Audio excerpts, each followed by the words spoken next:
Hello, and welcome to my final project for emergency management. So, I decided to focus my project around Scott County, Indiana, um, it's my home county. And here's my hub site. So, once we get into this here, um, here we go. Add that window. Um, so, this is a student final project for the Johns Hopkins University GIS and Emergency Management course. This is an exercise and it is not a real emergency management agency website. So regarding planning, the following maps linked below can be used alongside the Survey 123 app, also linked in the section to identify areas of impact and assess localized damage. And here is the generalized overview map for Scott County. And then these are the links for those maps. When I had it converted to PDF. I tried to put it together as one file and upload it together, but it broke apart and I wasn't able to fix it. I tried it multiple times. Um, and the following form below can be used to gather information in the field during the aftermath of a local disaster. If there are any questions about this form, do not hesitate to contact me at my email. Um, then we have the damage assessment form, and we can go into that here. Just take a quick look at that.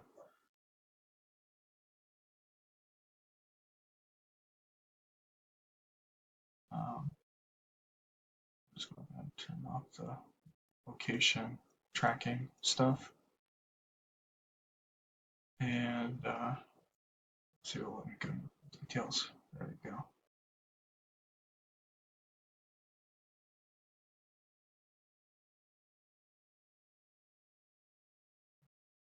Just oh, I guess I had to give it the location permissions, but I guess I could do that. Let me do that. Yeah, looks like it's kind of getting messed up here.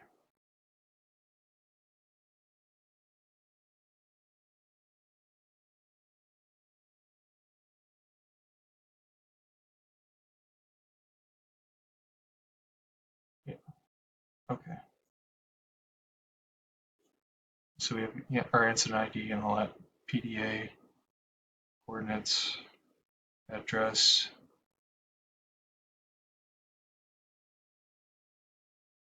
Oh, that's weird. Utility needs, dwelling, all that. And that's the survey. Then we go into operations. The incident operations dashboard can be monitored and updated via our emergency incident manager experience. And when new distribution sites or shelters are activated, we can update them there. And we can also update them later on with our emergency logistics um, manager, which we'll get to in a minute. So we have currently 0 shelters on standby. 3 facilities are open, and then 1 distribution site, 2 road closures. And let's see, here's our portfolio app. And as you can see here, this is the flood impact area. They have 2 different camps here, which I set the shelters to full because I figured that they would be a lot of people kind of moving out here because we have like a subdivision back in here. But yeah, and so these are evacuation routes out and away, and then I figured they would be able to go back here because this kind of dips in because it's a hill, right? So all that water's going to go that way, and then I had these roads closed off. Um, and then this is a distribution site over here.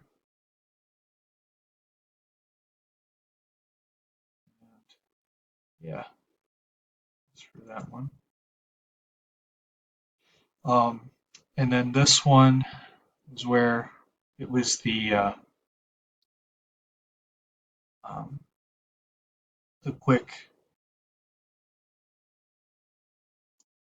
survey thing, where it's like we were able to record our position with the GPS and then walk or go a certain distance. And so I just went down the road past that and then back.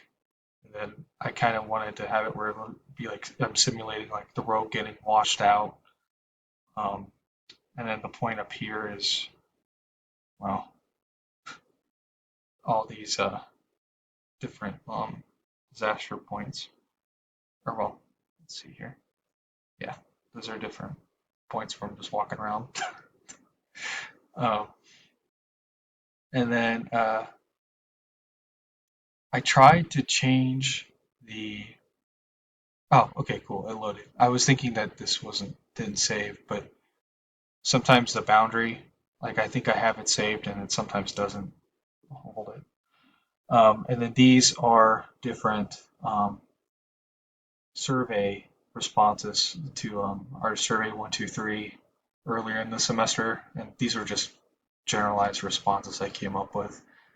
But I wanted to showcase how this would be um, impacted in a scenario like this, where you could have where like multiple houses could be just identified by one symbology or something in this one area. Like right here was the neighborhood I was talking about, and then over here you could have like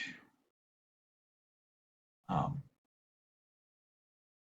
lesser damage or greater damage because I forgot I had this one over here by Leota, but um, yeah, this basically showcases what um, Survey 123 is capable of in this type of scenario.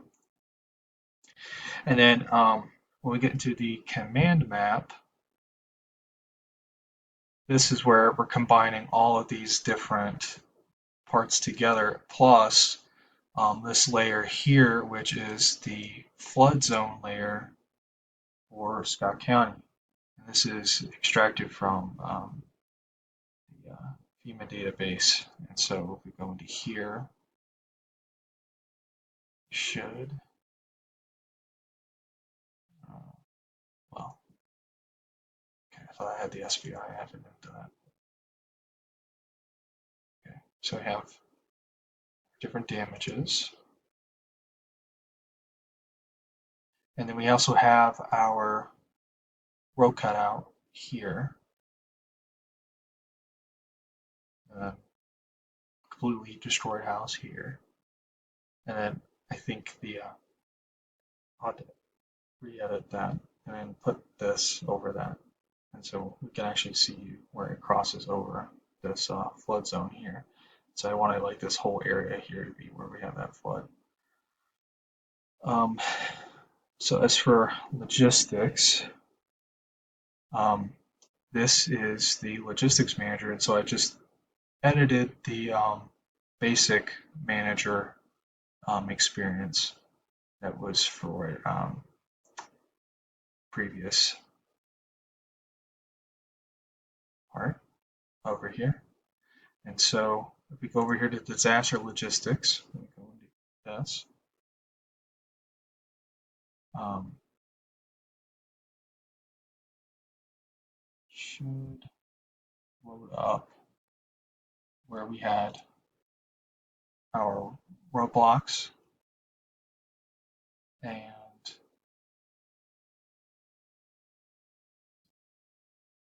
the shelters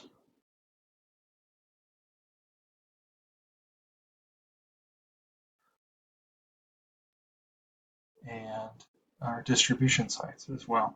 So when we need to add a new shelter or location in, we can do that here. And then here is our command/public information. And so this map app could be shared with people, and it'll showcase the same shelter locations and like camp locations through here. And then we also have like where the roadblocks and all that before, the distribution area, and the evacuation routes.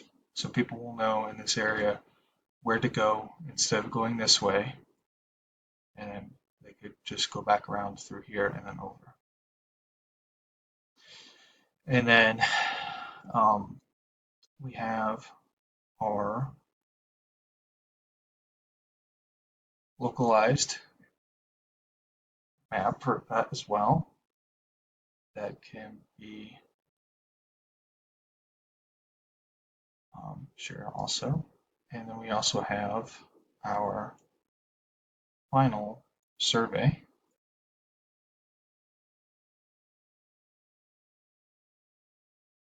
for the Scott County Citizen Storm Reports, but it has been altered for flooding as well. So we're going to hear small scale floods, down power lines, bridge impassable because there's the bridge from that crosses that road. And then we can also plot the point and also any other pertinent information that the person would need. And then from there we can further assess and evaluate the situation.